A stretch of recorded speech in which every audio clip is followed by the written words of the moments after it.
I actually answer the questions without reading the text, which kind of means that, well, I guess I know this a bit, but I still want to go through it and just read the text. Just to make sure I don't miss any cool tricks, you know? I think actually we read the first part. So these are pre-requesty, so let's not look at that. And these are vulnerabilities. Reports for massive applications. Okay. Oh, so I also have my notes up on my other screen, and I was like very, very close to selecting C++ today, but we ended up doing this. But also I think that we can, since we have SSH on this machine, we can use it for testing the copy application later. We'll see. Probably it'll be tomorrow, depending on how quick this room is. We'll see. It will do it today. Let's go down to common notes, and I believe we have already we already have notes for XSS. Of course, you know. So,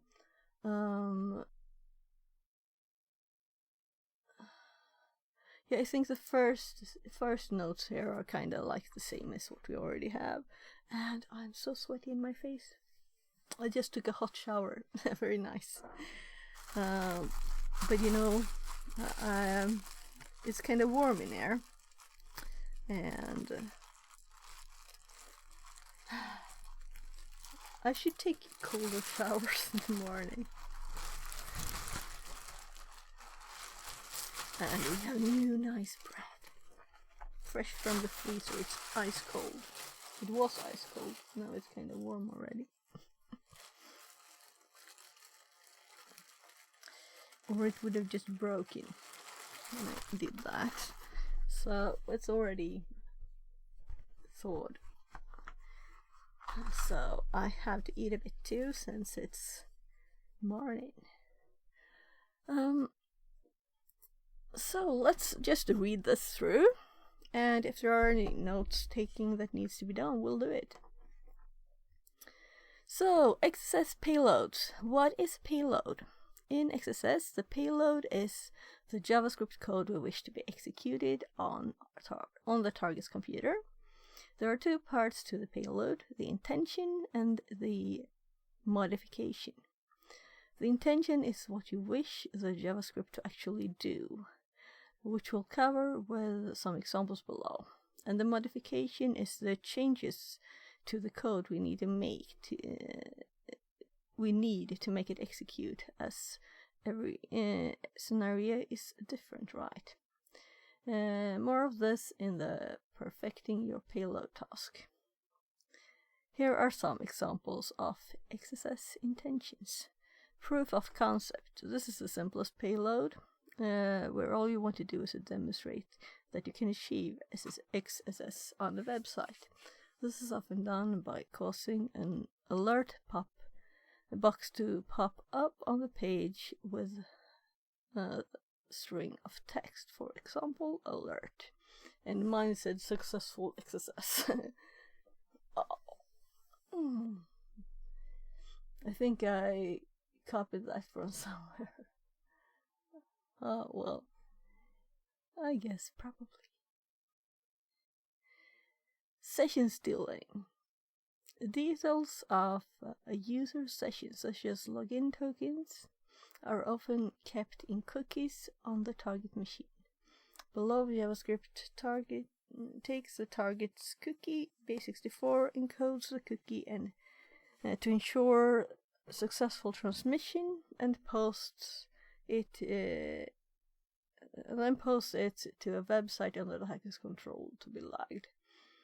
Once the hacker has these cookies, they can take over the target session and be logged as logged in, I guess they mean, as that user. So, script fetch. HTTPS hacker HM steal cookie. BTOA. Yeah, I think this is the conversion, the base64 one. To ASCII. Binary to ASCII. I don't know what the B is. Document.cookie script. And yeah, we already added this to the notes actually. So send cookie. Send to your own server. And I changed it to my server com there, right?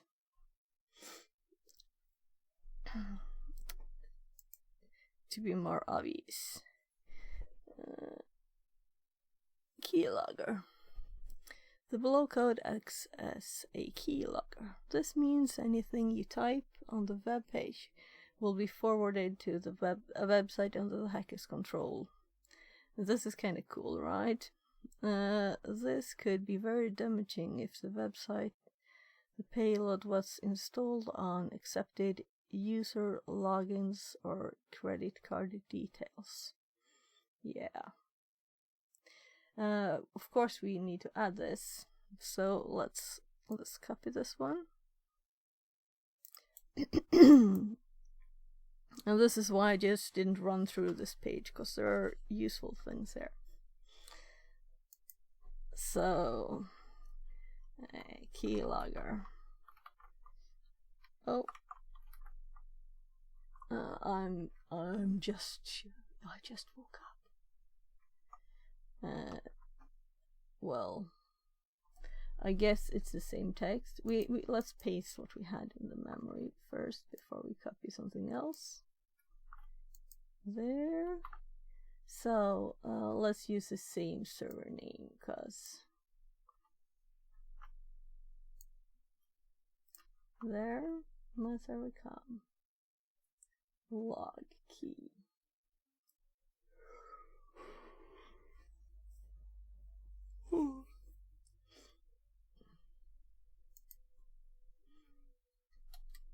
So business logic. This payload is a lot more specific than the above examples. This would be about calling a particular network resource or a JavaScript function. For example, imagine a JavaScript function for changing the user's email address called user.changeEmail. Your payload could look like this. Okay, so we could run that function. Okay. So let's add it to using the web pages specific functions.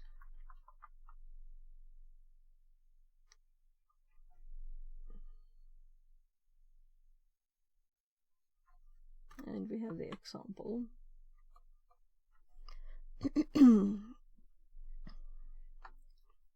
Now that the email address for the account has changed, the attacker may perform a password reset attack. The next 4 tasks, I've actually never seen anything this cool before for XSS. I mostly thought like, well, XSS is not useful, right? Is it? This is very.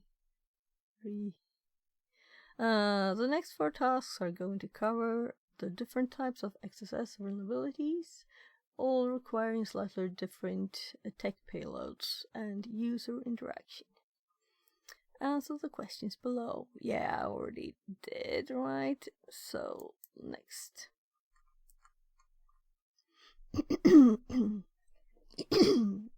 And I shouldn't forget to eat some breakfast too.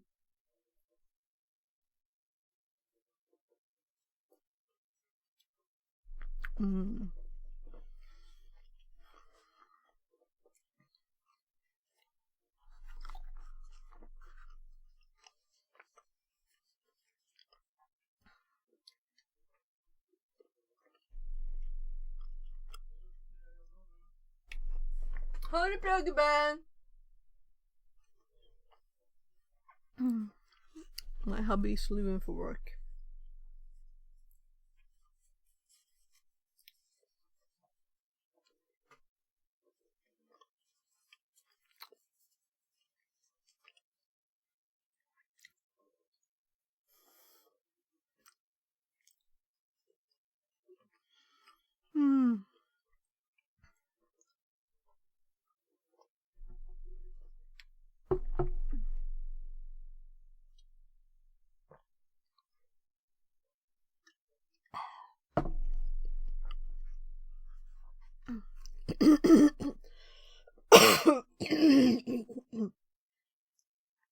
Still allergy season too.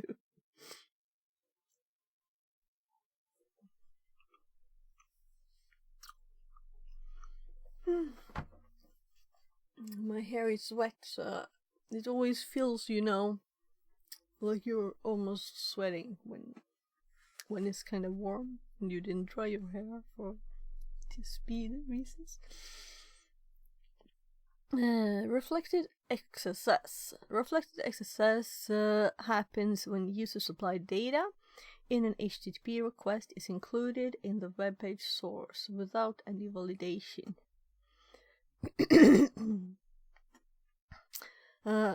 Example scenario. A website where you enter correct input, an error message is displayed. Incorrect input, of course. The content of the error message gets taken from the error parameter in the query string and is built directly into the source. So, error, invalid input detected. Right, I should switch to my chat so I can see that in OBS.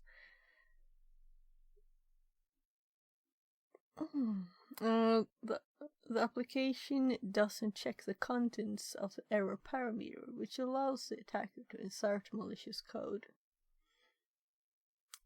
Yeah.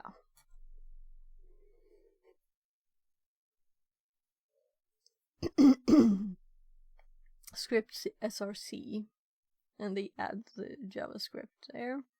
The vulnerability can be used as per the scenario of the image below. Do I need to make notes on this? I don't think so, right? It's too obvious. Sorry, but we're going write mode for a sec, because the text was kind of unreadable. So, attacker sends a link to victim that contains a malicious payload. Victim clicks link and is taken to vulnerable website. Link containing attacker script is executed on the website. The data the attacker's script gathered is sent to them. They could steal the victim's cookies, which would allow the attacker to take over the victim's account.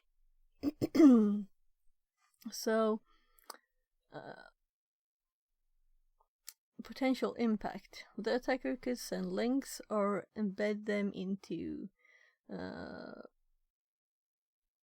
frame on another website containing a JavaScript payload to potential victims, getting them to execute code on the browsers, potentially revealing session or customer information. How to test for reflected XSS. You'll need to test every possible point of entry. These include parameters in the URL query string, and that's easy to do. Everything, test everything, right? URL file path, sometimes HTTP headers. Unlikely exploitable in practice. Once you've found some data which is being reflected in the web application, you'll then need to confirm that you can successfully run your JavaScript payload. Your payload will be dependent on where in the application where code is reflected. Yeah, so let's have the definition of reflected XSS, right? Because we need knowledge, and it's always good to remember this. And I think reflected is what I would say like normal XSS, right? That's how I would think of it. So this is more like a definition. So I'm just typing here reflected XSS.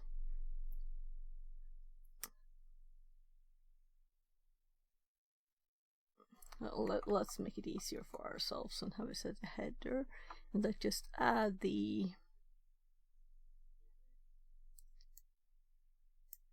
points of entry that they had, and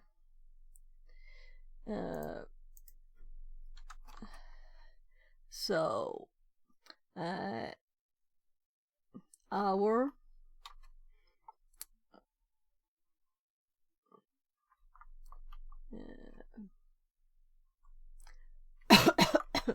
our payload scene, reflected scene on the web page.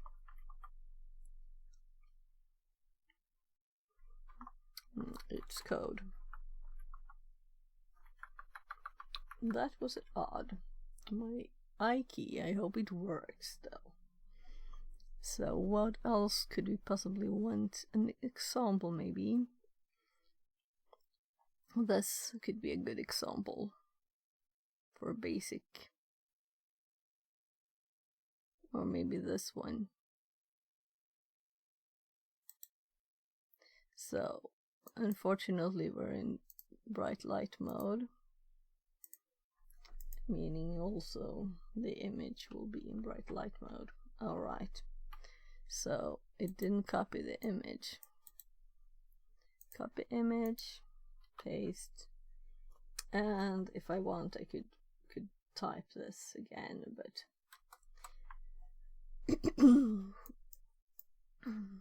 so I'm thinking, should I make this a header or should I, like it was, keep it like this, like bold? And also this is a new section, not examples.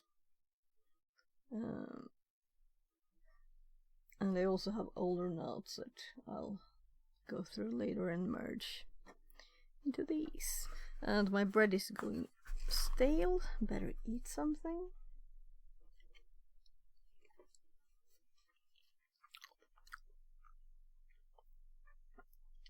So I guess I'm mostly going through these to double check that I have everything in my notes.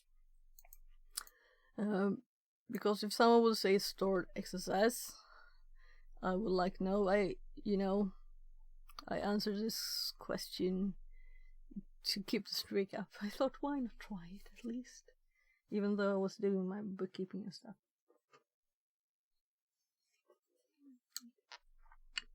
It's nice, or not nice, I guess, in one way, when you know the answer to the questions already.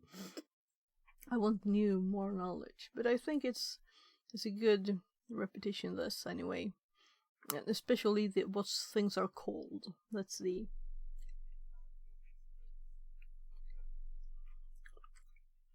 hardest bit.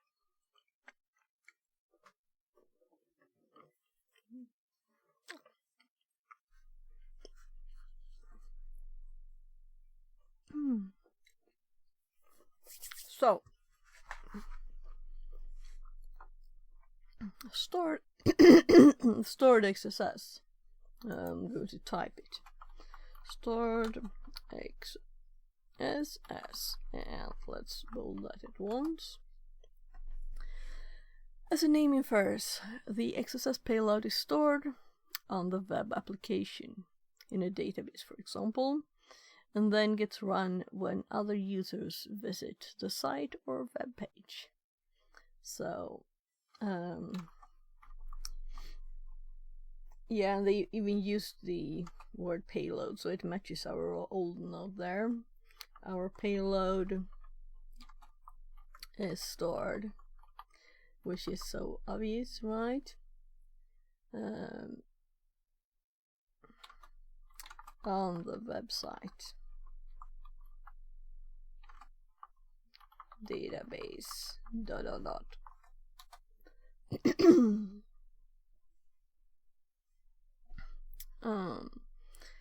Example scenario: a blog website that allows users to post comments. Unfortunately, these comments aren't checked for whether they contain JavaScript or filter out any malicious code.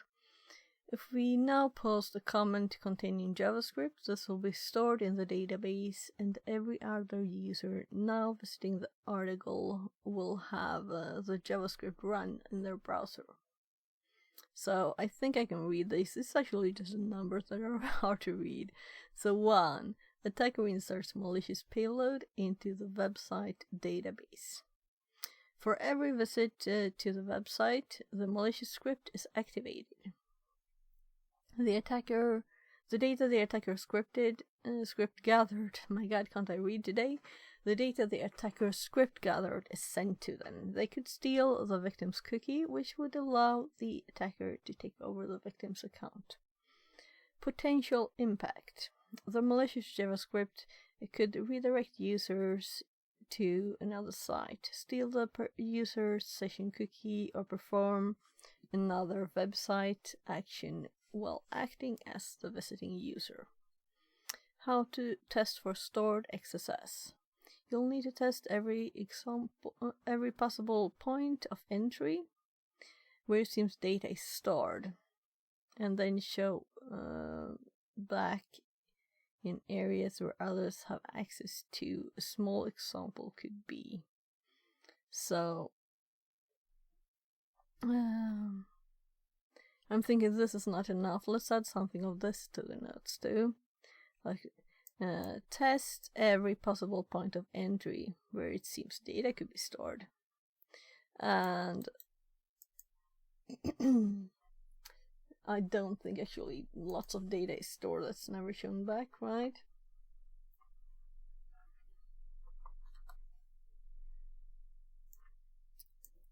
I'm just copying from the page to their points.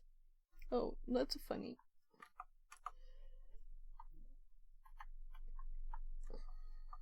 So, comments on a blog, user profile information, website listings. Website listings. My chair is angled since I have this back thing. So, let's sit better. Because it falls out of the chair if I'm not angling it. It feels like I sit lower because the edge is like up there.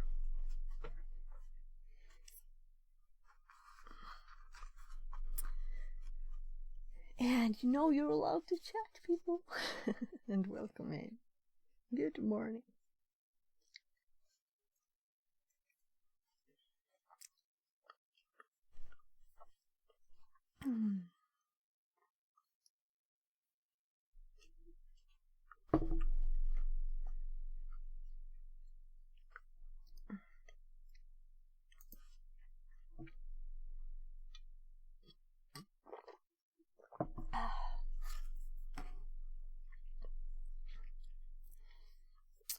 Sometimes developers think limiting input values on the client side is good enough protection, so changing values to something the web application wouldn't be expecting is a good source of discovering stores XSS. For example, an age field that is expecting an integer from a drop-down menu, but instead you manually send the target send the request rather than using a form allowing you. Okay, it's just a manual bit. I was like, where are the details? There were none.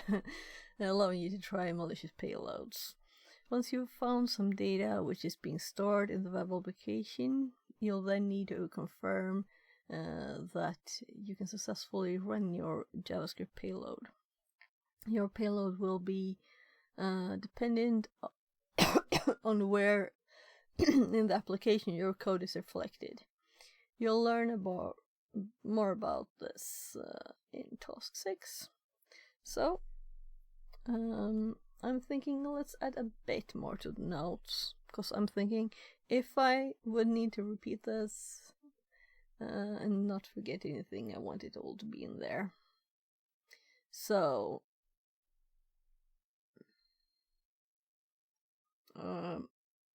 I'm thinking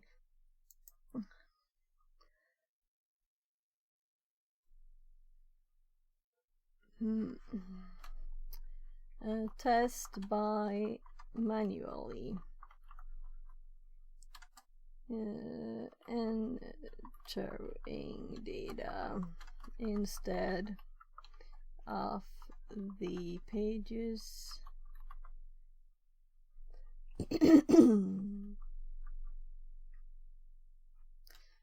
For example, instead of the pages,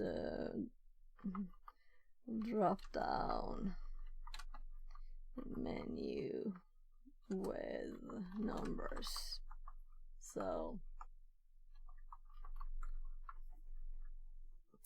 which is kind of obvious, but I want it in the notes, you know.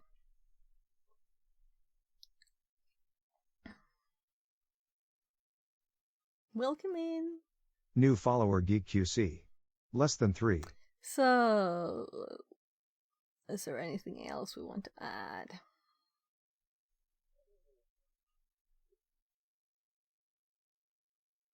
Yeah, where it is reflected. We'll have that later when we get to this task 6. I expect more information, and let's go to the next bit. So, good morning and welcome in.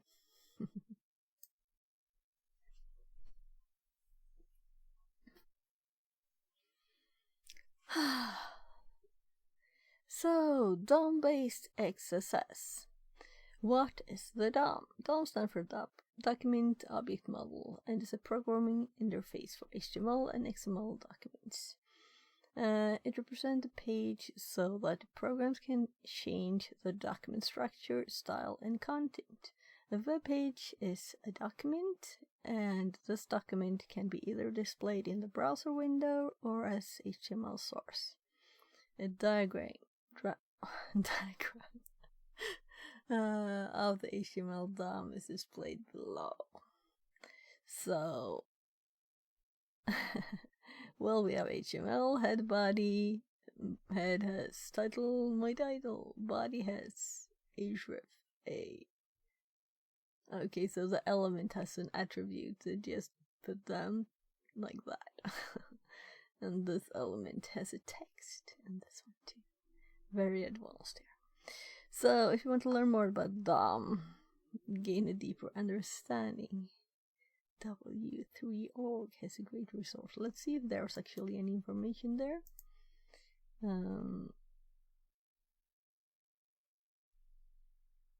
I guess the only thing for me here is to actually remember this word, you know, because this I've known since 1995-ish. Time to move it. 10 squats redeemed. Squat time. Okay, I think actually I can add back the jumps and stuff now. My back was a bit bad. So let's wake up. So okay. Let's do deep once I wake up.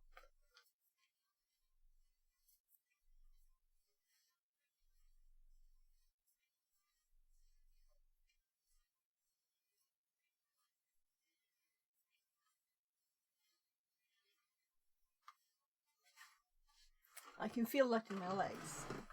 Definitely.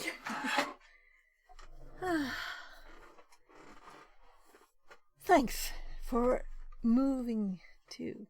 I should have some kind of like arm gymnastics too, you know? GeekQC says. Good job. Thanks. Tongue. So, it's always nice, you know, when you sit by the computer And yesterday I was doing my bookkeeping. It was so boring, and I had to sit for a long time. So then my back starts hurting and things. You should always move when you sit by the computer, right?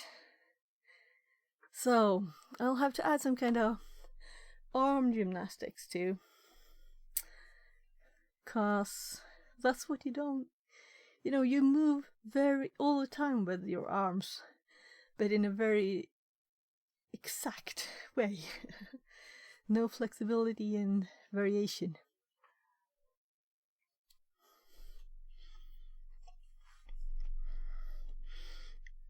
Yeah, so the only thing with this, right, is to remember what it's called. So what it's not. Oh, I don't want to read Trying this. to hit the gym daily since I'm on a chair 12 hours a day tongue. Yeah, that's smart. So I'll actually, after this stream, I'll be making my kids some food, and then I'll drive one of them to school, and then I'll probably do an IRL, like running in the woods stream.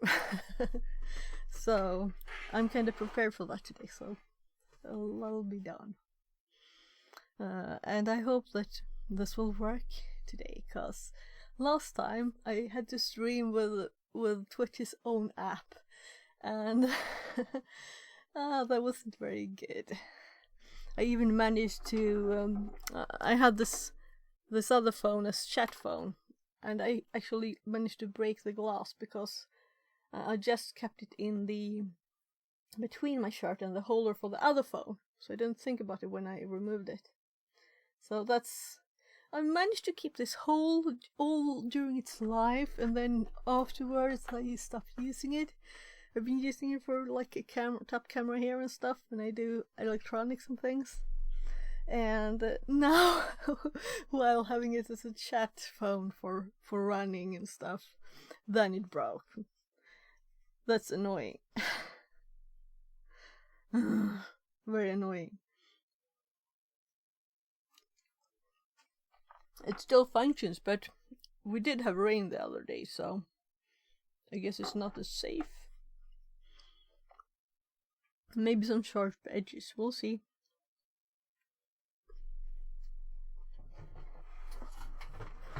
I should take the opportunity to see, because I know I have these kind of, holders for the phones.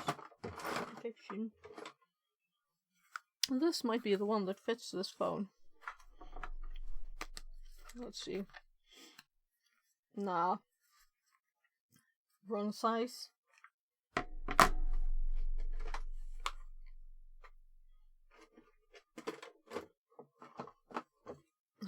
This is for my normal phone. If you go swimming.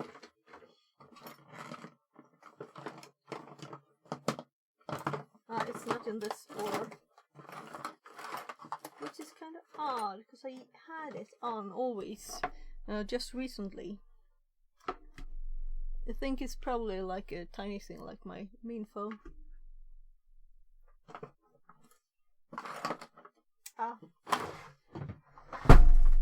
Well, I guess it'll be without a cover today too. I'll have to look into that though. So I'm still sweaty from the shower. The wet hair doesn't help. Let's continue. So, exploiting the DOM. DOM-based XSS is where the JavaScript execution happens directly in the browser without any new pages being loaded or data submitted to backend code. Execution occurs when the website JavaScript code acts on input or user interaction. So, example scenario. The website's JavaScript gets the contents from the window location hash. So, I've never heard of this. Kitty says. Fact of the day. Did you know pineapple is the only topping that does not belong on pizza?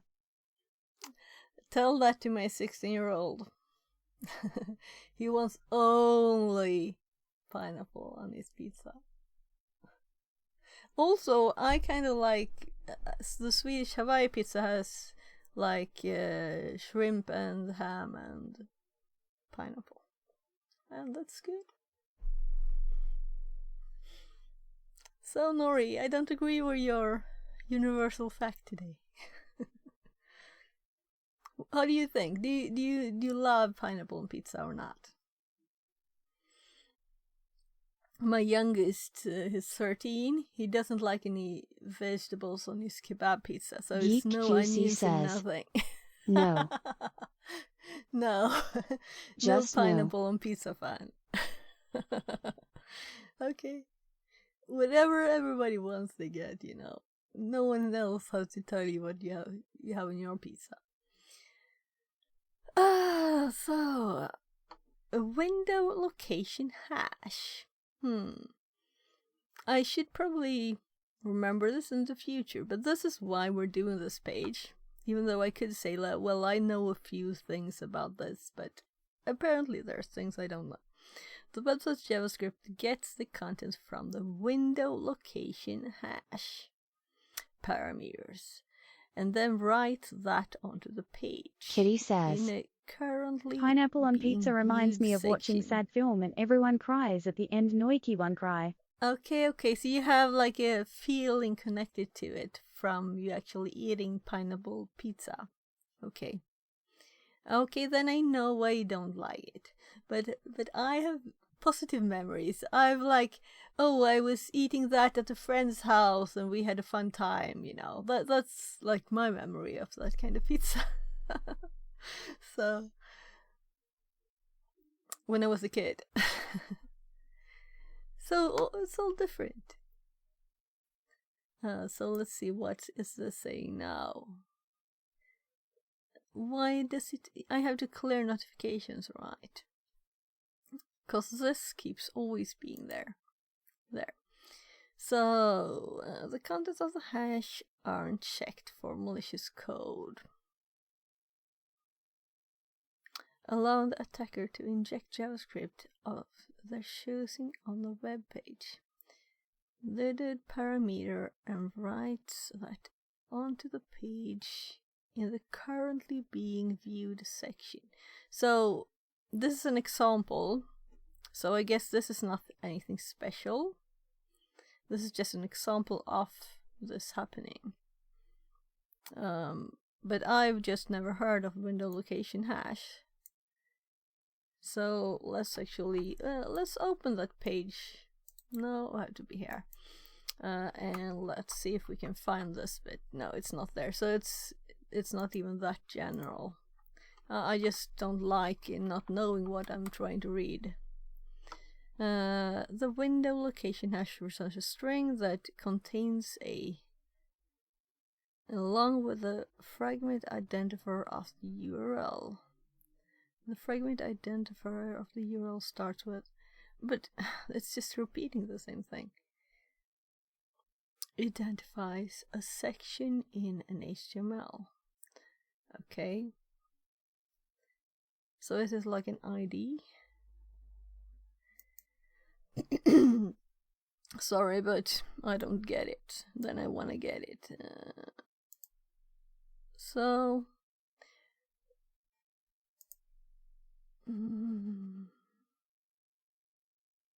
my god, this is annoying.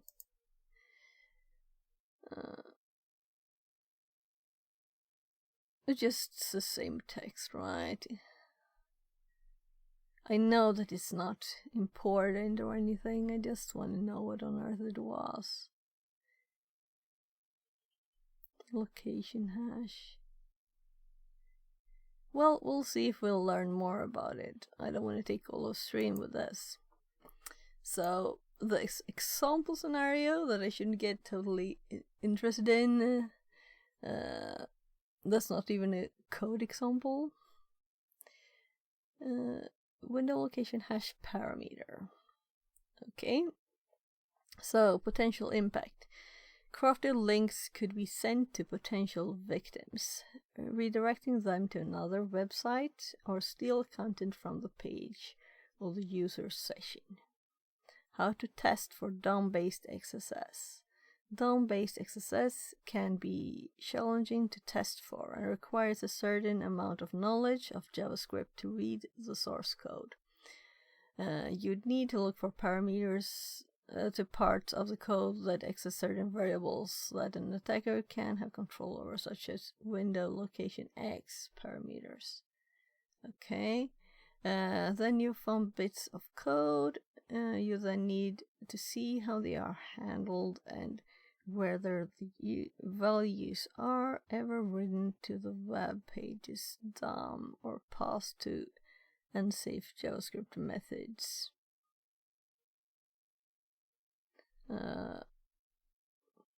What unsafe JavaScript method is good to look for in source code? Sorry, I have no paper and my nose itches. Sorry, just I'll be back.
There.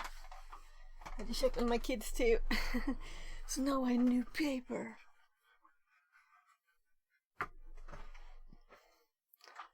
I don't think I really have a grip on this. What's special with this sort? What differs it from I guess the only thing, right, is that we actually mention this. Some kind of part in the DOM. I should just remember the word. So let's copy the header and add it to the notes. So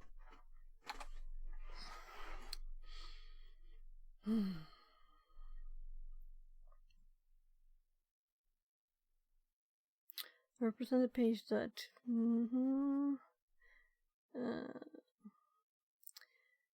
DOM-based XSS is where the JavaScript execution happens directly in the browser without any new pages being loaded or submitted to backend code.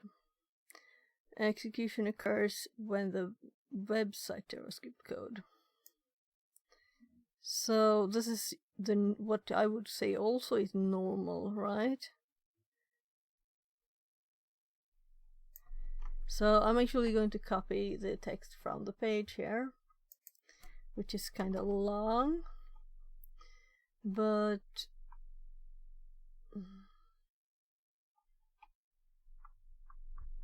let's short it down a bit. No new pages being loaded. Loaded or data submitted. To backend. Well, why mention code even? That's just funny. Execution occurs when the website JavaScript code acts on input. The user interaction, meaning it is there in the actual page.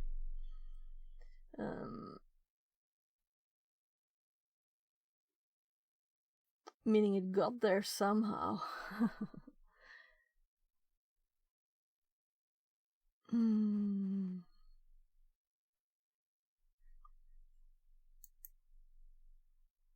I'm lacking details. I want more details on this. That's what I want. This example is very, frustratingly leaving out everything. Except this. Window location hash. My kid calls. I'll be back. Yes, bad. I'm in the shower now. Okay, yes, enough.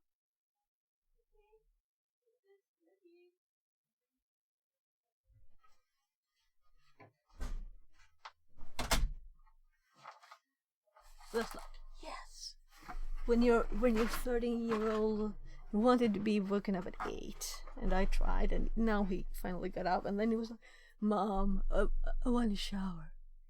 Do you need any help?" Nah. And just goes to the shower. Nice. He planned it yesterday, and he has school later, so.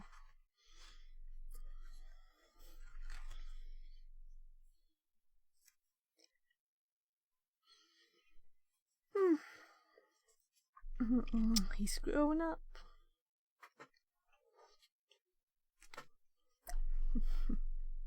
It's also like this tall.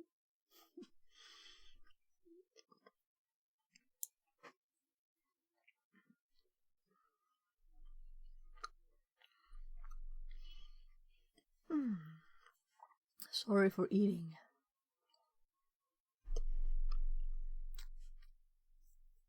Requires sustenance. There. So let's look at these a bit more. Because I don't really have a grip on it, but I'm hoping for examples later. What differs this from reflected? Because it's in the page. So I'm guessing it's another stage of it. This is. I'll have to find out later, I guess, or I'll have to Google it if I don't get a better explanation. The website JavaScript gets a contest from them as whatever parameters, example, and then writes onto the page in the currently being viewed section. The contents of the hash aren't checked for malicious code, just like all the other XSS thingies. So, what unsafe JavaScript method is good to look for in the source code? And I think one of the other days we had like in a few letters up in something, and this we have actually the last word, right? So I assume they mean eval here. So let's read the last bit again. DOM-based XSS can be challenging to test for, and requires, my god, I can't read today, requires a certain amount of knowledge of JavaScript to read the source code. You need to look for parts of the code that access certain variables that an attacker have control over, such as window location X.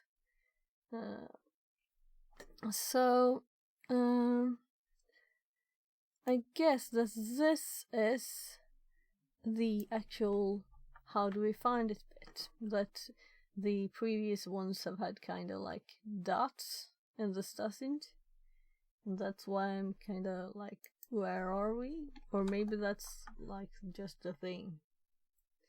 Look for certain parts of the code.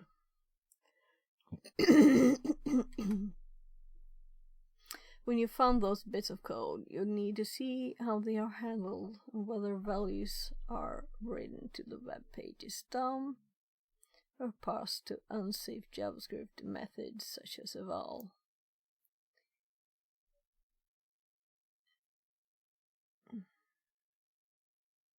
Yeah, let's just copy this too. It's a full sentence. It doesn't really fit with this either.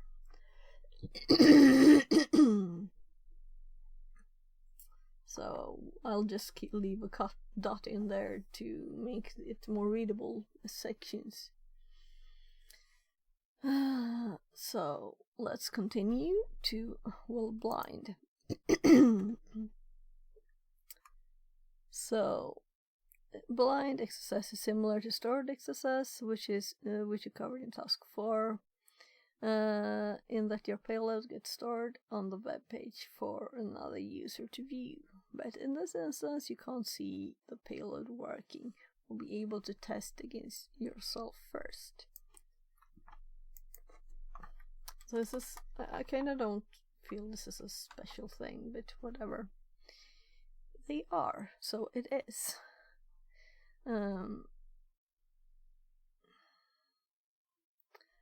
So, for my explanation, I'm just typing stored, but you can't see it.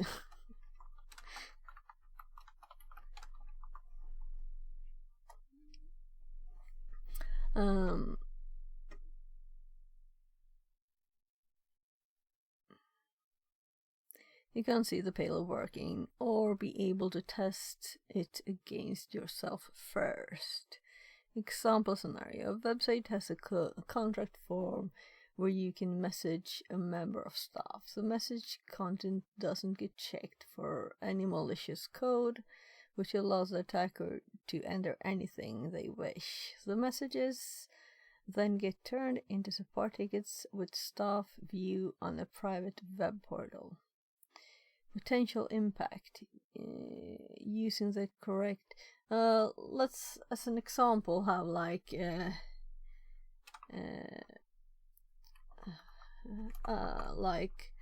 unfiltered messages sent.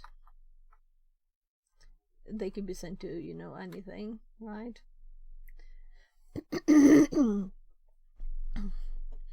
To test for blind XSS. No, I was up here. So, using the correct payload, the attacker's JavaScript could make calls back to an attacker's website, revealing the staff portal URL, the staff members' cookies, and even the contents of the portal page that is being viewed. Now the attacker will potentially hijack the staff member session and have access to the private portal. How to test for blind XSS. When testing for blind XSS vulnerabilities, you need to ensure your payload has a callback, usually an HTTP request. This way, you know if and when your code is being executed. A popular tool with blind XSS tags is XSS Hunter Express. Although it's possible to make your own tool in JavaScript, this tool will automatically capture cookies, URLs, page contents, and more. So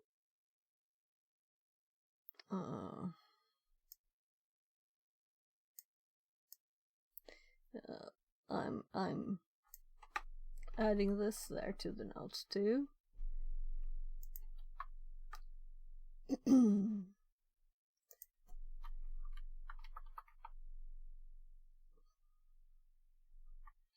And it's obvious why, because it's blind. You can't see. So, time to open a link, and this one was much more interesting because I haven't seen this.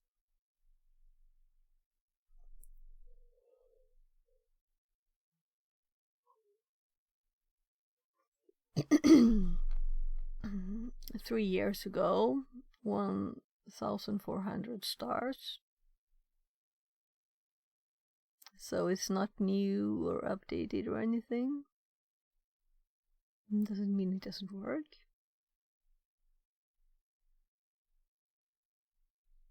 I'll have to read what it is later. Docker. Okay.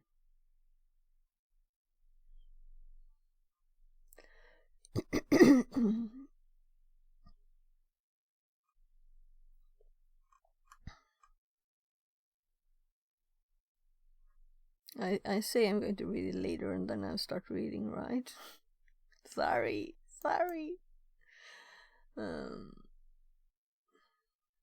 If you want me to, just tell me, cause some people think I dig too deep into stuff. Though some people might just be one person.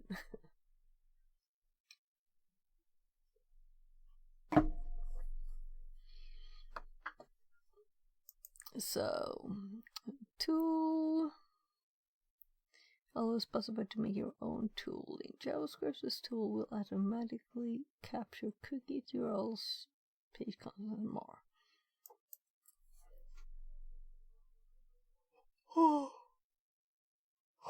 Oh, I should have copied the name, I see.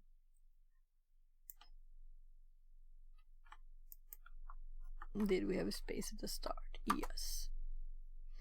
What type of XSS is very similar? Let's copy.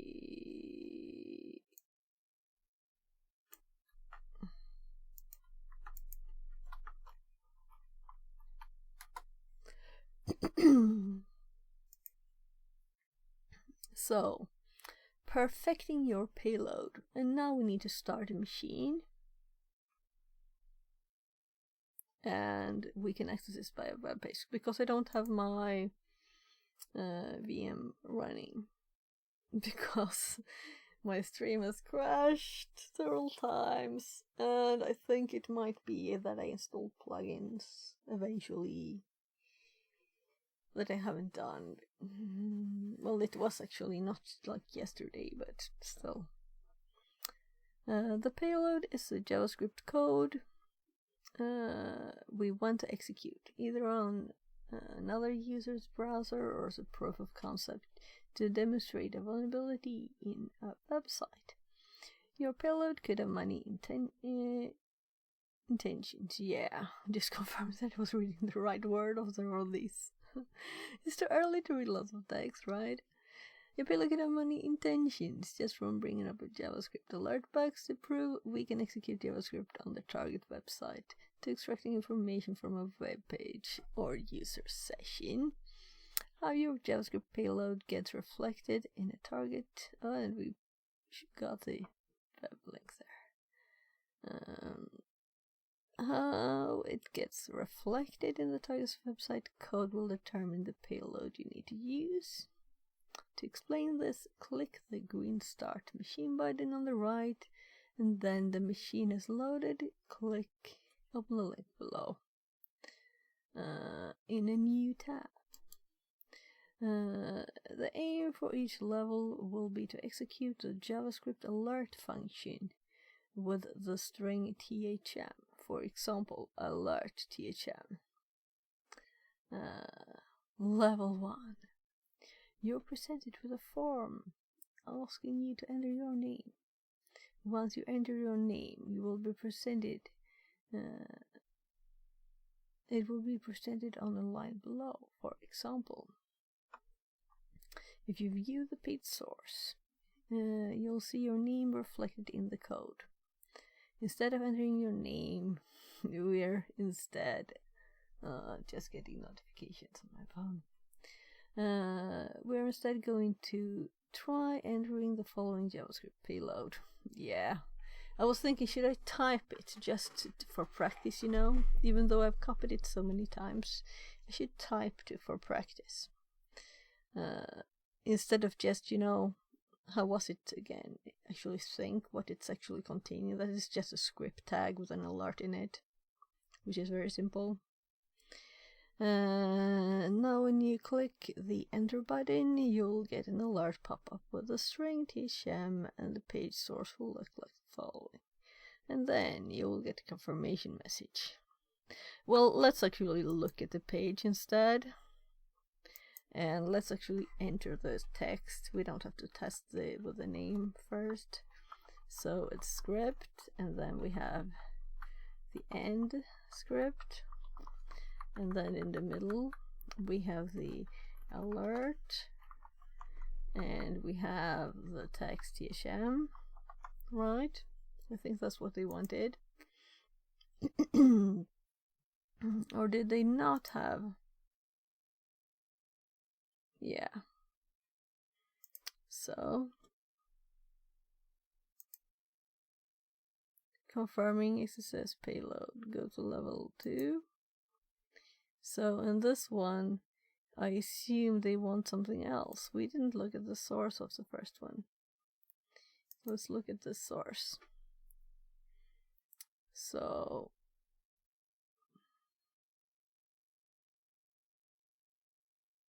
the problem with dark mode with these is I'll just for these examples, I don't want them to make additions. They may not, but they may also do it. So I prefer to have nothing extra there. So style sheet, CSS, cross arching, anonymous. Link, rel style sheet, say style. We have the JavaScript.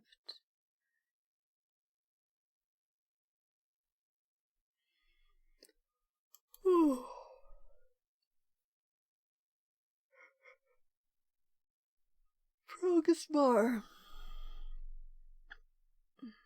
We could just do it like, oh look, it has information here to progress bar dots. I didn't notice that on the page. Your name.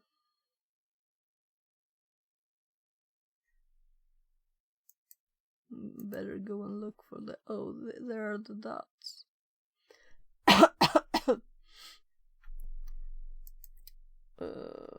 Alright.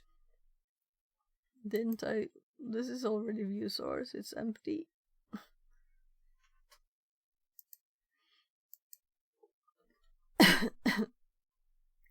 So, like the previous level, you're being asked to enter your name. This time, when clicking enter, your name is being reflected in an input tag instead. Viewing the page source, you can see your name reflected inside. Okay, so we should have tested it. I guess I should learn to do that. Oh, so hello test. Yeah, no XSS here. So that's a different thing. Yeah, it looked like this. Viewing the page source, you can see the name reflected. It wouldn't work. Okay, so we have to end it first. Yeah. If you were to try the previous JavaScript payload, because you can't run it from inside an input tag. Instead, we need to escape the input tag first, so the payload can run properly. You can do this with the following payload.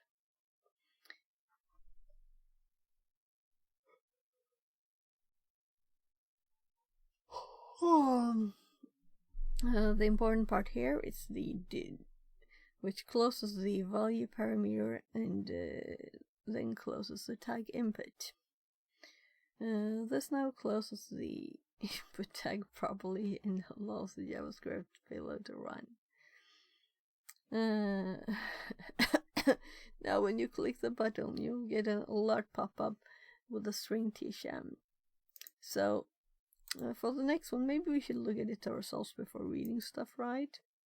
Though I might not remember anyway what to do. We'll see.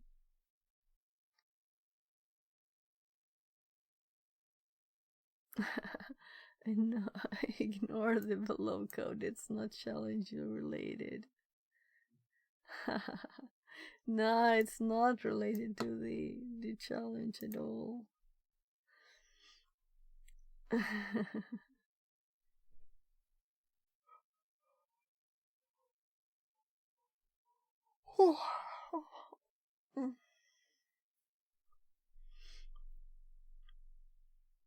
So let's find that.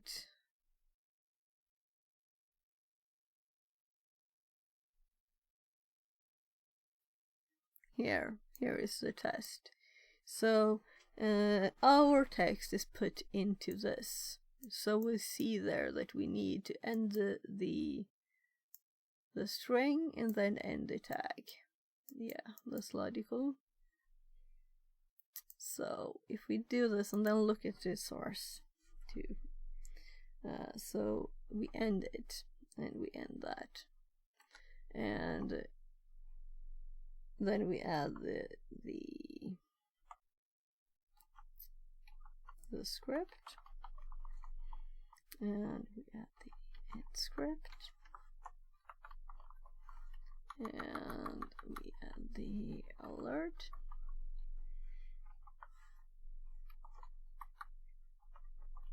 and they wanted THM, I guess. Then I guess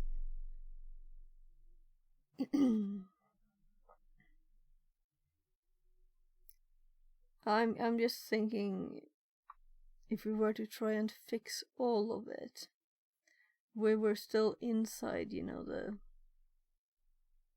whatever. We don't want to make another input or something.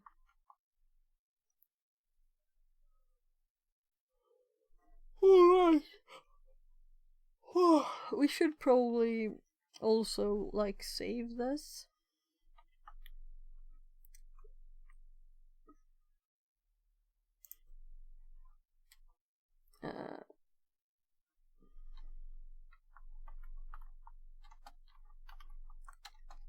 Where the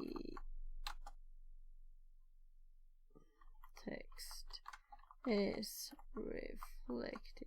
I know I have this already further down.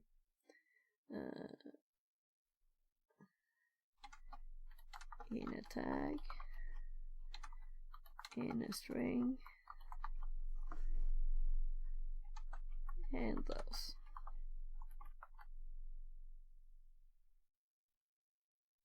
So, oops, to have exactly the same, but only have like, let's do one of those very clear.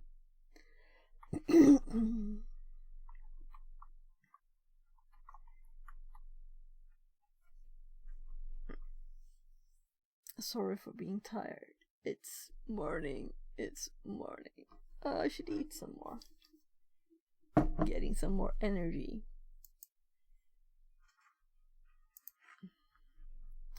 So yeah, so we have this here now, which is what I was trying to find a way in my head to end, but I didn't think of a tag to add. What if you would just do like,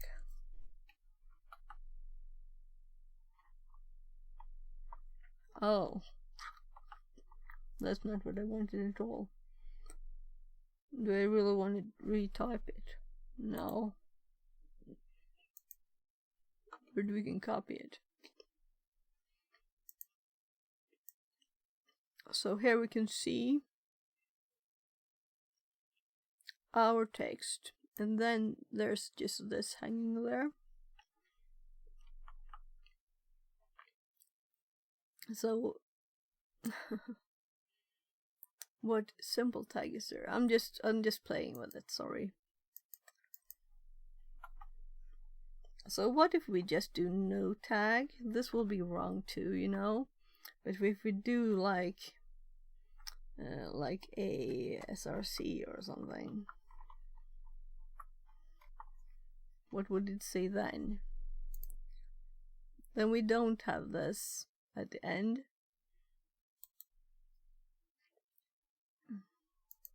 and we didn't get a link was we didn't have any contents. And it's not ended though. The A tag would have to have an end. It was still broken. So it just is a link for all eternity. Never ending link.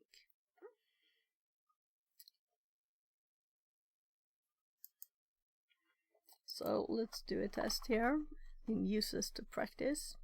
So now we're in a different one.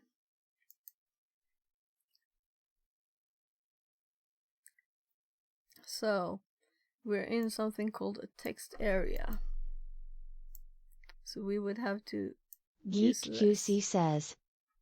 Greater than should work too. Yeah.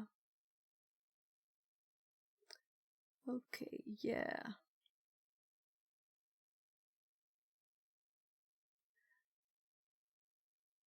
Yeah, if there's a, like you need a stop for it. Right, for the A you mean.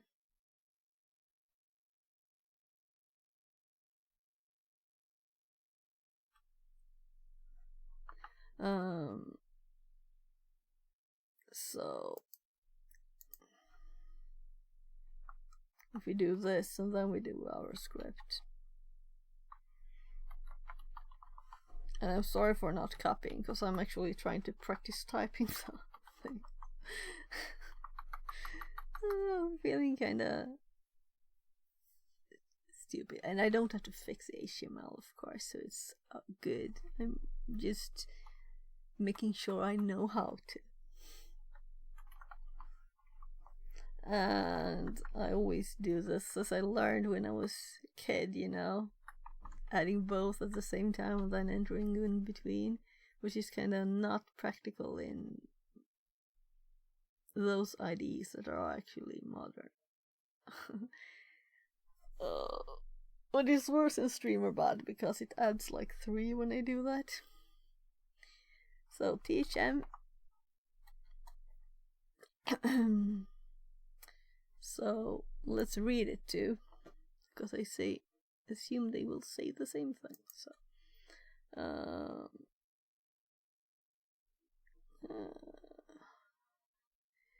and now when you click the button, level 3, you're presented with another maybe we shouldn't. They just added it as we did there. So let's look at the next level instead of actually reading it. So test. Hello test. Okay, so now let's see what kind of challenge, because I don't think they went back, right? It's just on my back. I'll go check on my kid too.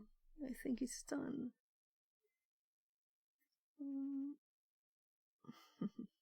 Right, I need to send a message.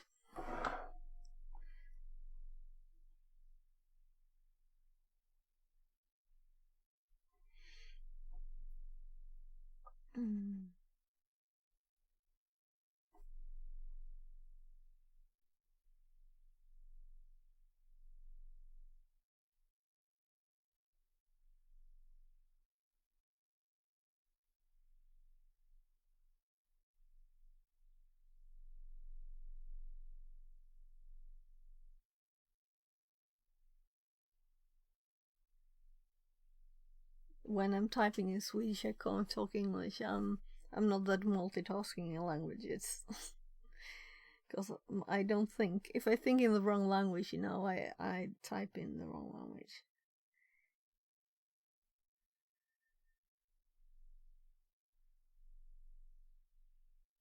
I'll have to go check with my kid once, actually, because I will put on the right foot. Yes, are you difficult?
går upp om det är någonting, vet du gubben.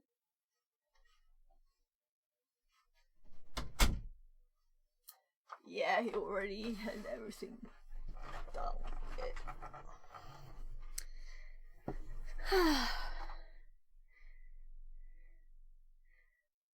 Because you probably have only gymnastics today at school.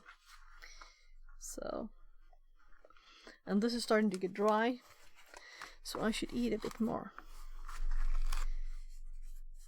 Not only prioritize learning.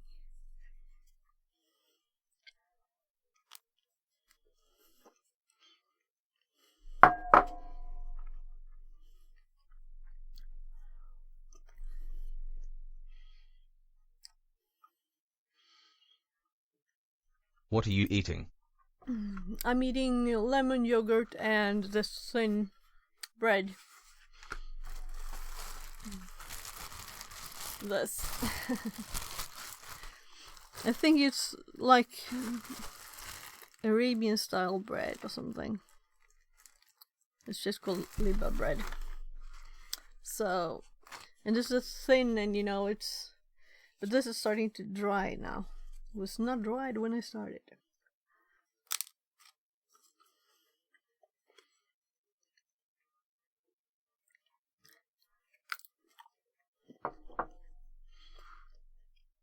N30X says, yeah, that's Middle Eastern bread. Yeah, so it's very, I like it. And I just rediscovered it a few weeks ago, I think.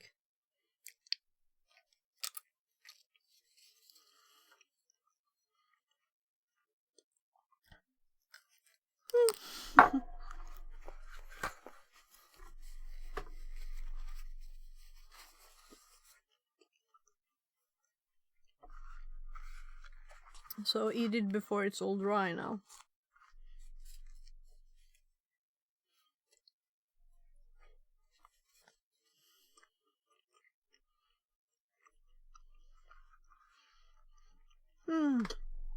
So what are you doing this morning or evening or whatever time zone you're in? What time is it? And where in the world are you?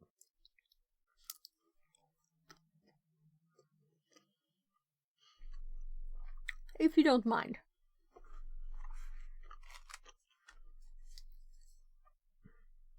Geek QC says, 3:30 a.m. Quebec, Canada tongue.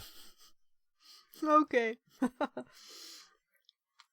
So, maybe a time one should be sleeping. Maybe. Just maybe. All depends.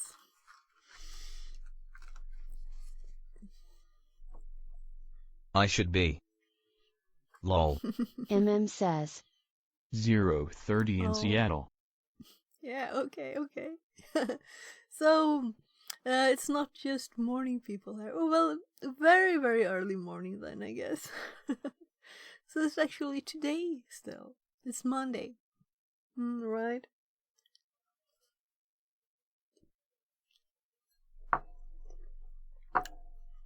Less than. Total night owl. N30X Yeah. says, London, Oh, 8:30. yeah, and that means it's actually 9:30 already here, which is crazy. Because that means I've been streaming for more than an hour already. Time just flies.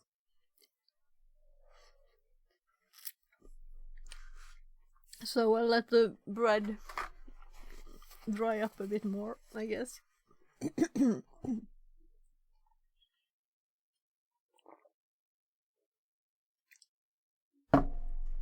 Pixarbot So, says, New follower N30X. Less than 3. welcome in again. Geek QC says, How long have you been streaming? It depends on what you mean, you know, because I think I started watching more Twitch like a year ago, but I almost started streaming a bit at once, too. But I've been streaming like this much for a few weeks. So I think it's a good way to, you know, hold yourself accountable to actually be studying and not just like, oh, let's look a bit at Facebook or whatever, you know. So yeah, we were supposed to look at what this is, right? And I got interested in the security bit in about a year ago now. So, but I haven't had as much time as I would have wanted before to spend on it. So, but now I thought it's kind of time to do it. So let's see, where did it put our test? So it put it actually in a script tag this time. So we just need to end the string. Okay. So it's kind of important to see where you are, and that's what they're teaching us in a very good way, I think. I like this one. It's good. So let's end the string there and put a semicolon. So semicolon, and then we can just do like alert.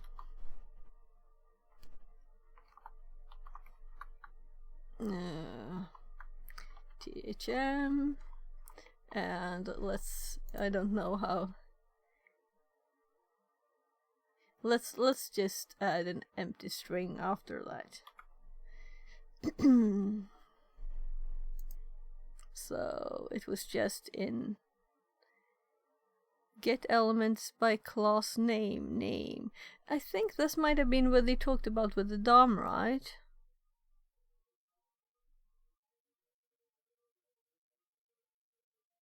This is inner HTML, so it already very odd for me. Where would it put it? By class name. But this is not put into anything. It's like it's doing stuff afterwards. Could we see the test? Yeah.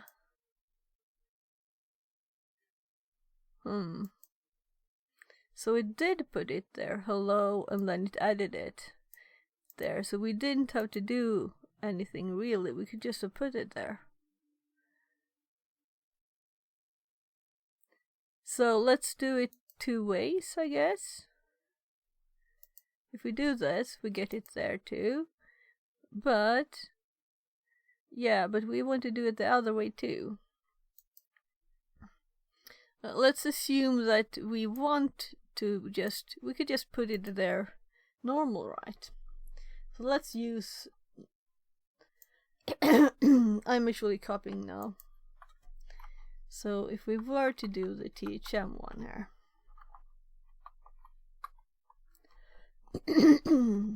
without these. So, and now we have an empty one. Let's look at the new source. Let's close these old ones. So, yeah, because it's in the script one. So I shouldn't have entered the script. But I should also, because... So it can't... No, this is in the string. And this is just it getting it wrong with it reading the end string there, because it's in the string. And it should really be put in here later. Can't it read it anyway?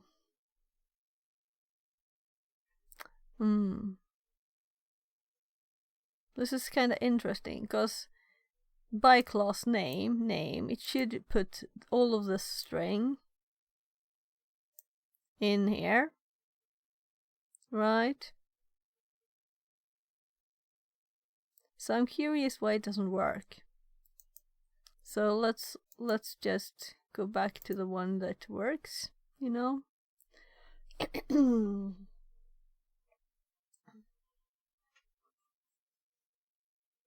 And here we don't get hello anything, because I added the script there instead. We could have had hello also. If we go back one more. No, then we go to, yeah, this is 4 and I did test. Yeah, and this is what what I typed after. So if we do like hello test, then we will get both the message and the test text. So it's kind of interesting.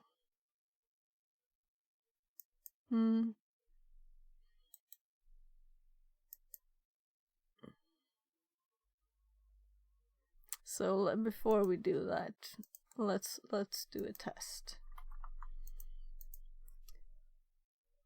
Hello test.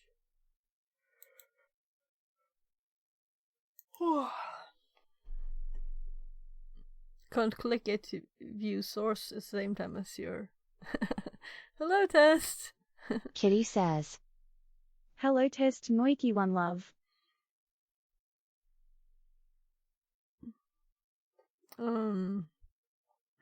So I didn't even see. Yeah, it said test.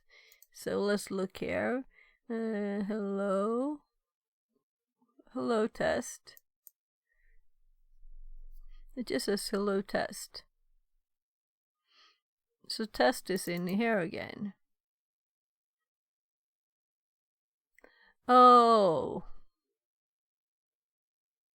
So, well, we're not looking down there. Might be hints.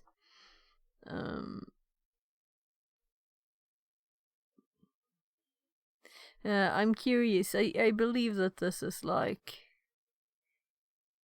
we need to do something else maybe.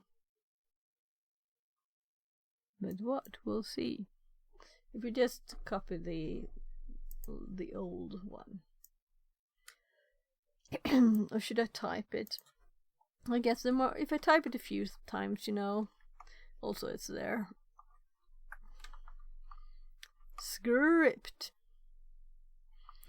So script and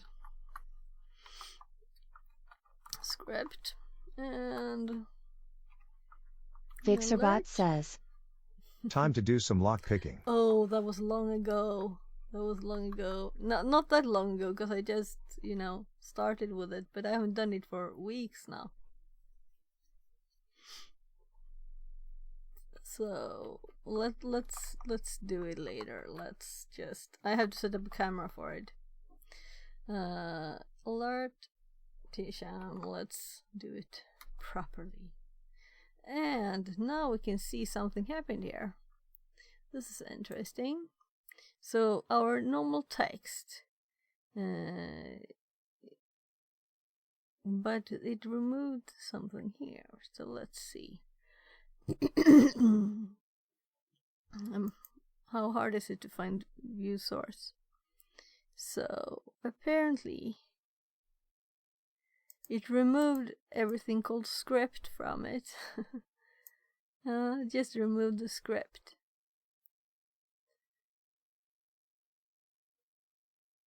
I'm curious how.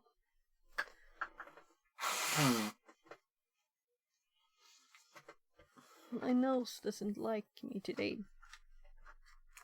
I guess it's darn spring season.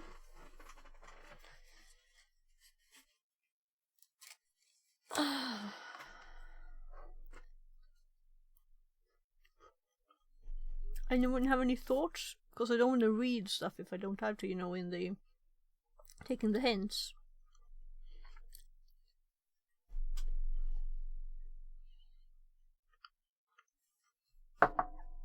So what could it be doing?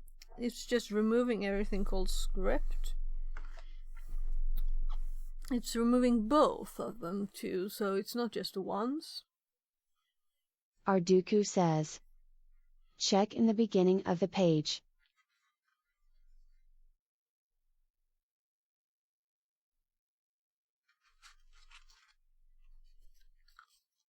Kitty says. I've got a good thought. You can never eat too much sushi. Agree totally. Yeah.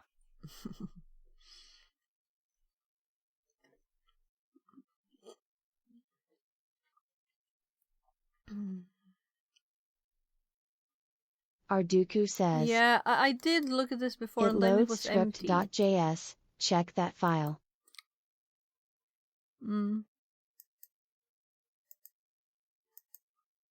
Let's just make sure we're looking at the right one there.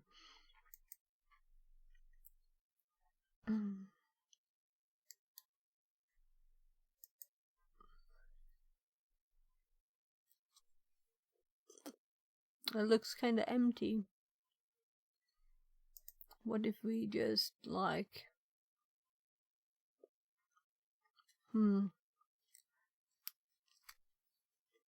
I don't have any burp here.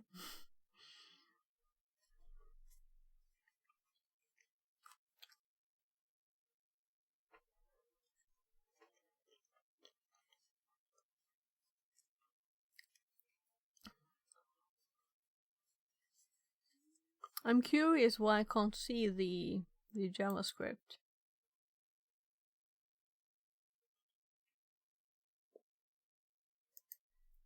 Let's just also we can see it up here.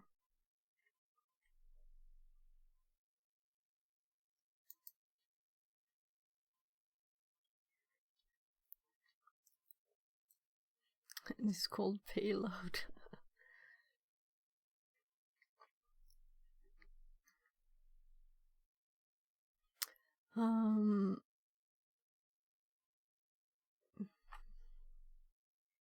Yeah, so let's duplicate this tab. And let's script.js and see if we just click, just do script.js. This is very, very not much.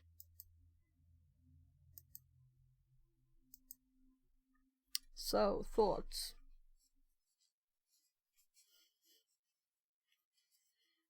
Should I open my VM anyway?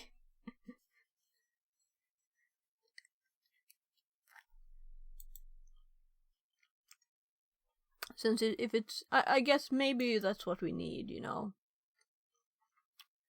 We're supposed to bypass the client side. It URL encodes the /script. Yeah. I'm thinking, do I have burp? I think I installed it actually, but I think I removed it also. But this is probably very old now. But I did have it. I thought I removed it.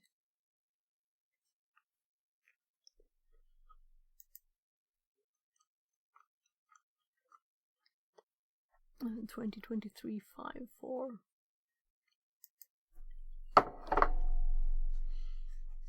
Oh, this is uncomfortable. I want my VM now.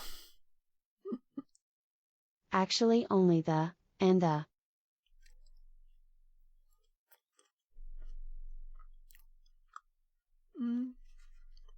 Yeah, I looked at it.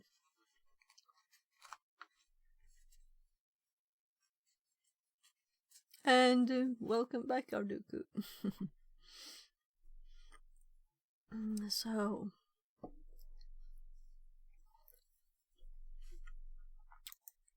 should I look at this burp?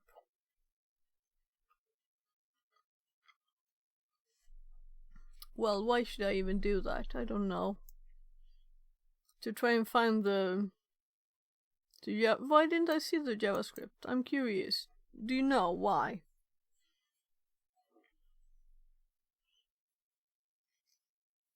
It was jumped empty for me.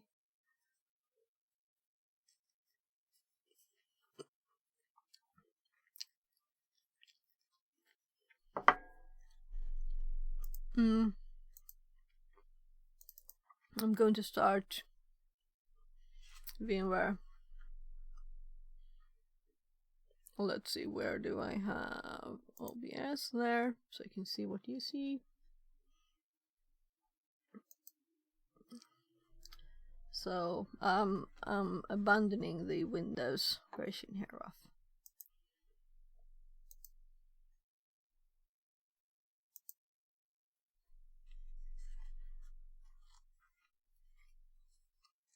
taking the opportunity to finish my breakfast.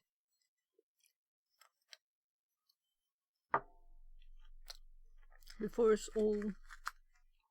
I was expecting to see there a JS function that would filter the characters. Yeah. In that script.js file. Yeah, but it was empty, so... I don't know why. But it was when I looked at the first page too, so... I'm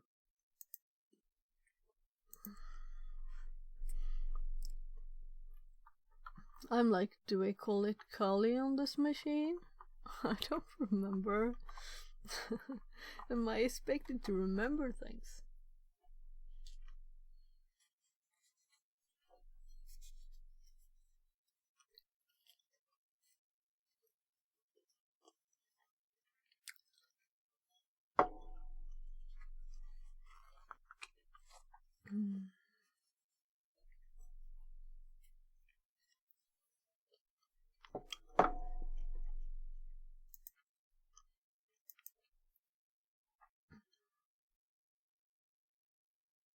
Okay, that was slow.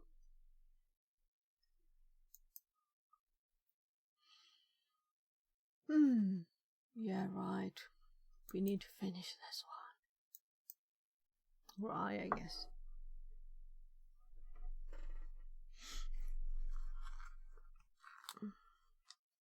I don't think you're allowed to stream that, right?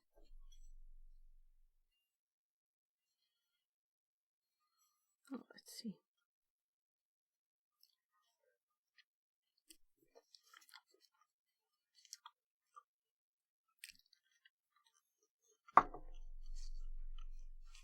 Almost done with the food.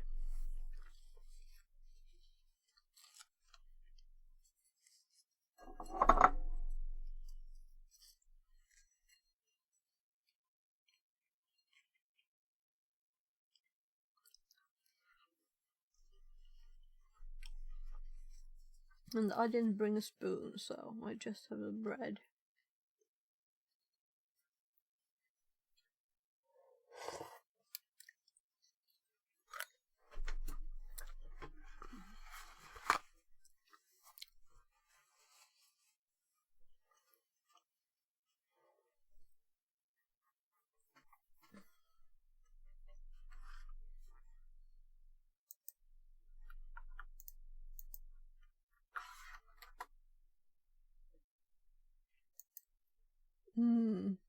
All right.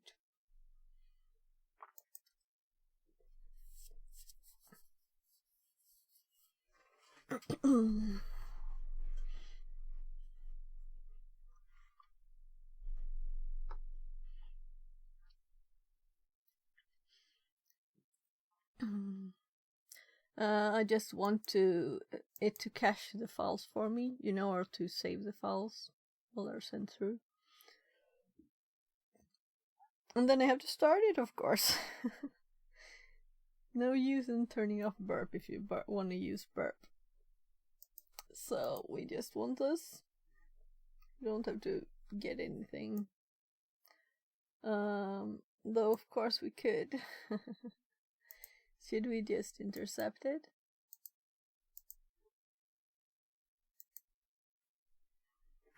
No, we shouldn't.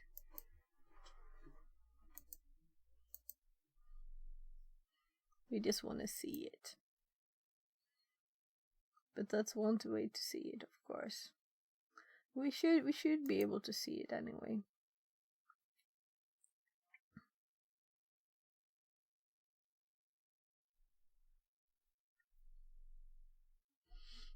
So, it should have gotten the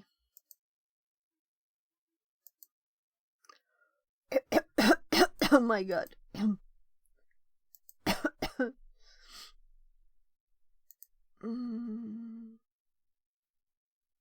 It kind of looks empty. It's empty, all of it's empty.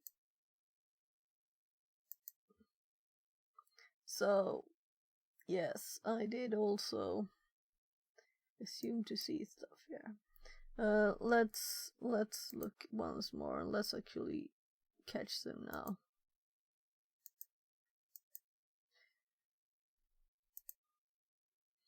So if I now shift F5, that's one, and I have to turn off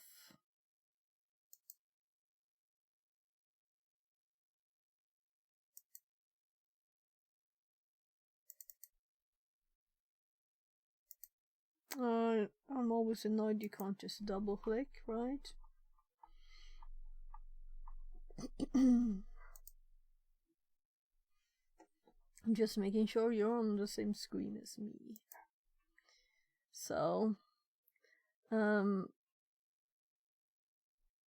after we get this page, we should get the request for the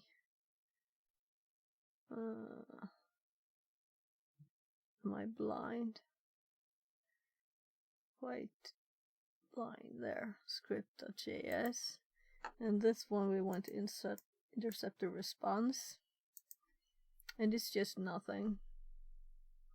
It is very nothing. So that wasn't it. We don't want the font.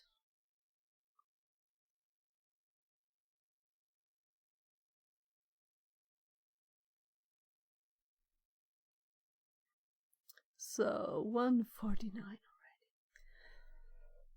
already. Response JS.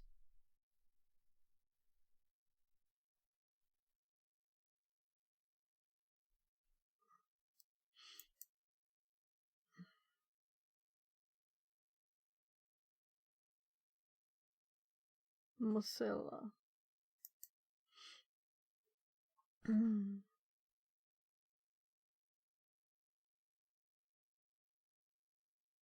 Check.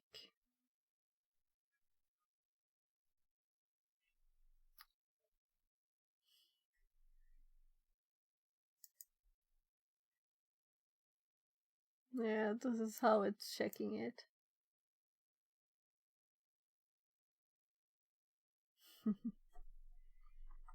Okay.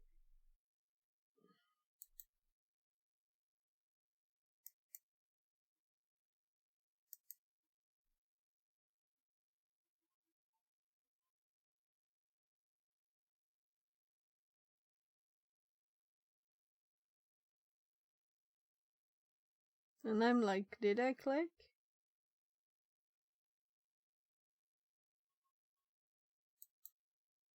Hey. Is it like doing this a million times? Oh, whatever.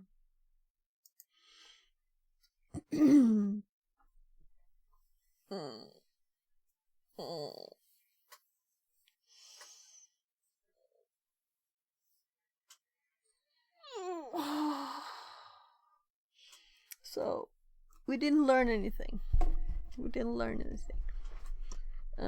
So let's You could try the eval way. I think it is something like eval alert thm. okay, cool.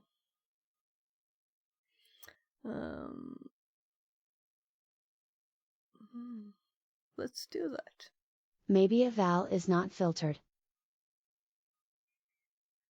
And eval was mentioned. Also, this is you know this is a walkthrough thingy, so I can just look what they want us to do. But I was going to try myself first. But I'm kind of curious to read the rest of the code now too.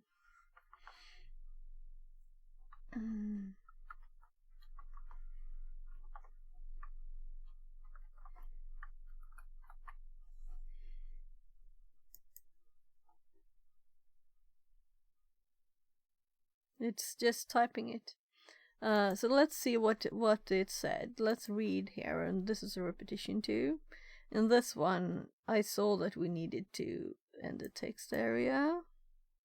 So we're learning that we're supposed to look at the source. Then we learn that that's not enough. Entering your name into the form. You can see it reflected on the page. Yeah, actually it still needs the script less than slash Yeah, script. and we can't because we see. Let's see what it says that how we should and learn a new way to get around that, right? So let's read what they say here. Level 4. Entering your name into the form, you'll see it reflected on the page. It looks similar to the last one. This is the last one then. But upon inspecting the page source, you see your name gets reflected in some JavaScript code. You'll have to escape the existing JavaScript commands so you're able to run your code. You can do this with the following payload, which you'll see. Well, you don't need that, but that's a good thing to mention. Just by the rest of the line. So I didn't add anything to the code for this, I think. So I'm just looking, where did I put anything? So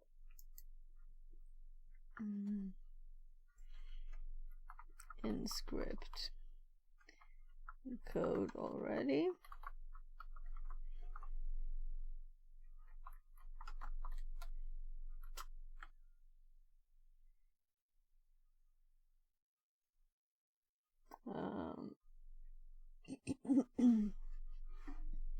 And I just used this bit for this. So it's always good to read all of it, because this might have been necessary.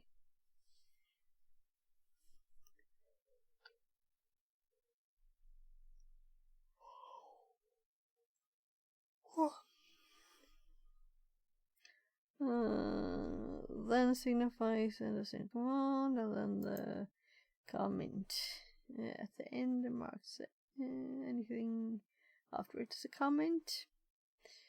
Now when you click the enter button, you get an alert pop up after, and then you'll get a confirmation message. Now we're at level 5, the one we really needed our help on. This level looks the same as level 1, and your name also gets reflected in the same place. But if you try it won't work. When you view the page, you'll see why. The word script gets removed. Okay, so it doesn't do it recursively. We're just supposed to do this. Okay. Yeah.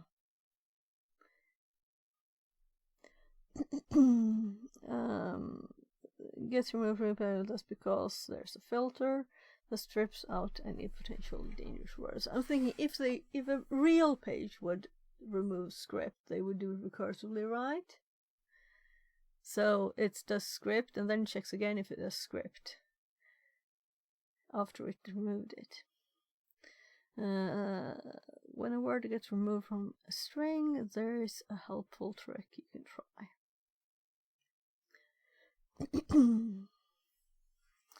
So let's add this.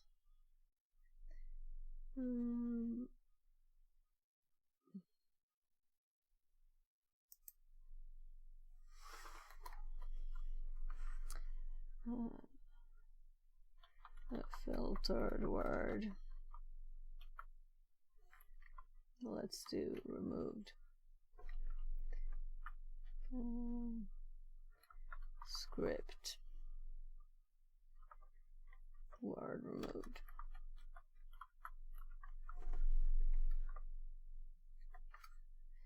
And this is just an example, you know, if you're trying to do this and you read this, you're like, oh right, this thing.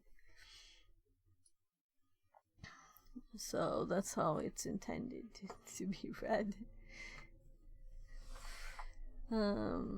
Though I guess script is kind of a likely word to be removed. So let's actually type it again. So let's start with typing the normal one, or should I just cheat? So we have the normal one that we've tried. Now it is TypeScript in it too. Let's do it in a different place here. You know, doesn't matter. So and now it got through.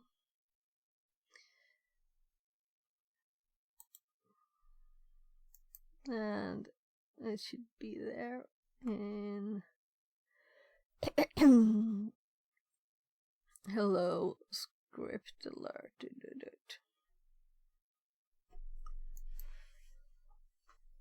Oh.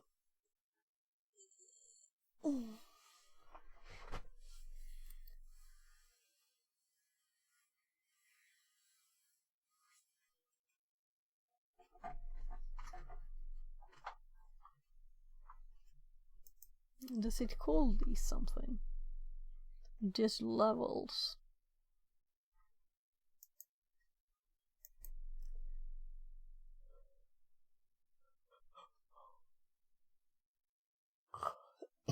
Enter an image path. Okay, so I don't think I have a cat.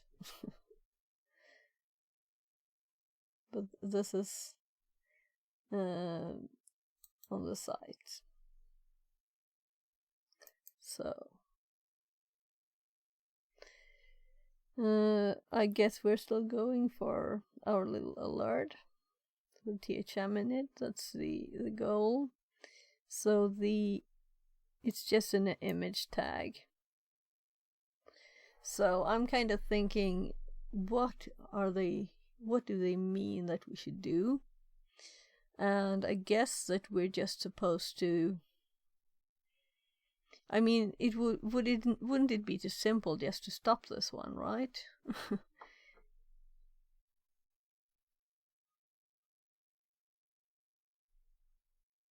So what's the trick, is my thought. What's the trick?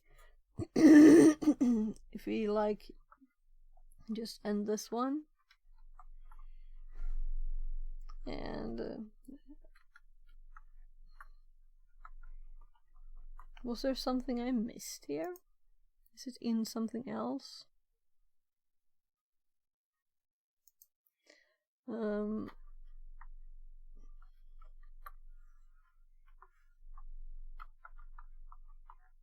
I really feel like tired now. This is after breakfast, tired.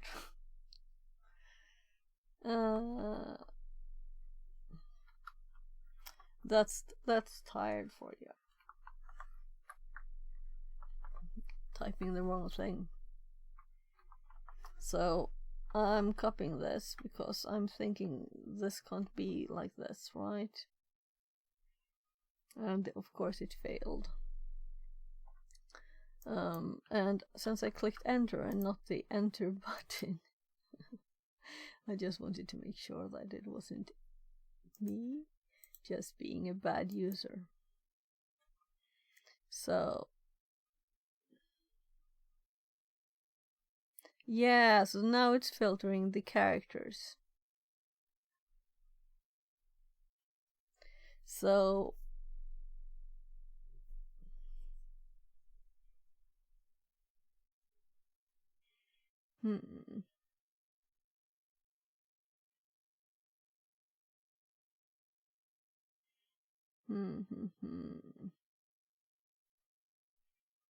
I mean,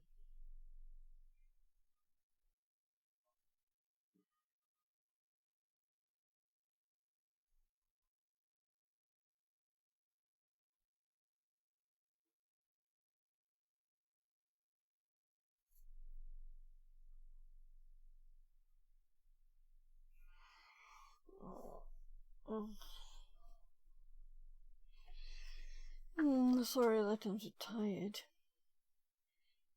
I'm actually going to check on my oldest because he has school in 2 hours and I have to see if he needs something more to eat. Or that he's not falling asleep actually. It's an important thing.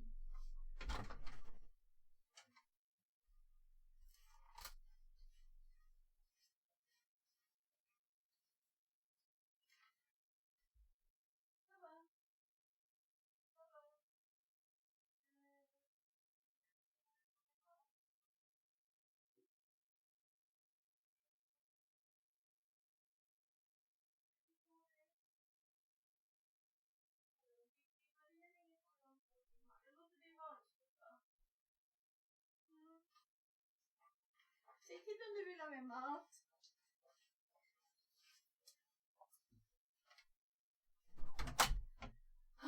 Well, that was not a success. He had fallen asleep. Meaning he probably slept a little this night, and since it's 2 hours until his school calls him, I really hope, I don't know if I hope he'll catch like 1.5 hours sleep until then or not. Complicated with kids that have sleeping problems. So it's filtering out the more or less than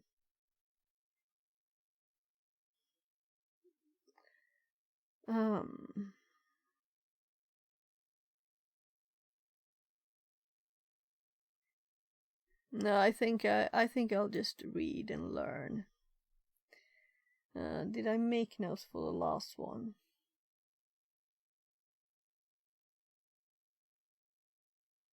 Yeah, it was a script in script. So this is kind of annoying. What is a suggestion to fix this? I'm curious. Level 6.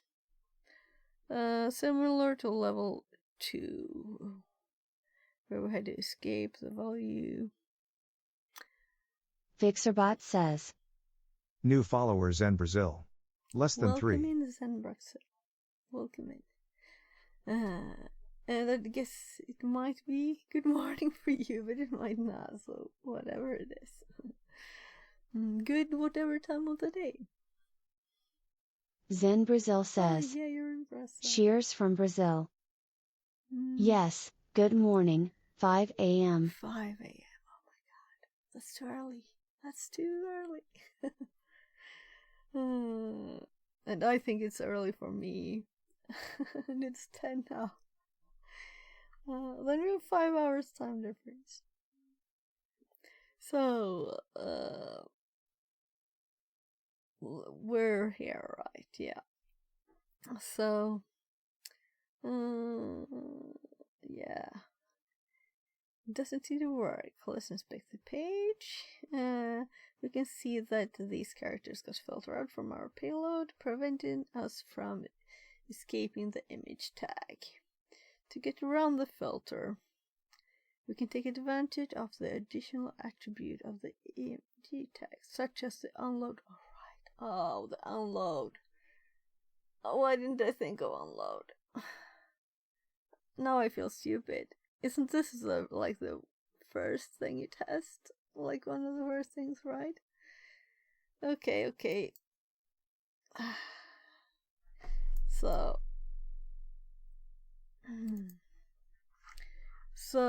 let's actually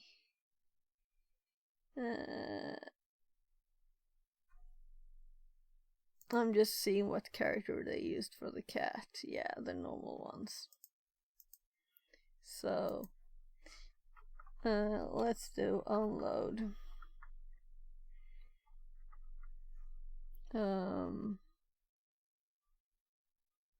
I guess we can do that. Alert.